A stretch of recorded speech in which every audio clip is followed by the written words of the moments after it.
PSA è un battere e può rimanere inoculata nella pianta per 4-5 anni senza dare sintomi.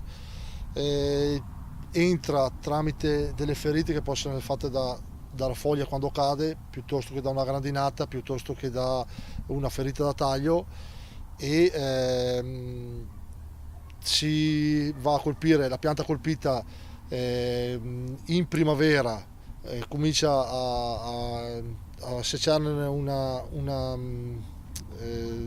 sostanza rosso sangue e, e poi va ad essiccare tutta quanta la parte colpita. Se viene colpito un ramo, fa essiccare il ramo e si riesce a controllarla tagliando il ramo a monte.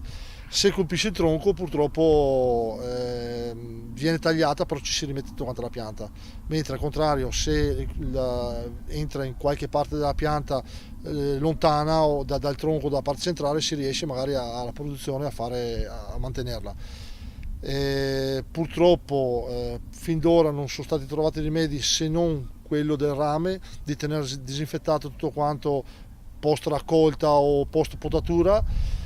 Sembra che qualche passo in avanti sia stato fatto, però è ancora da confermare ed è da verificare.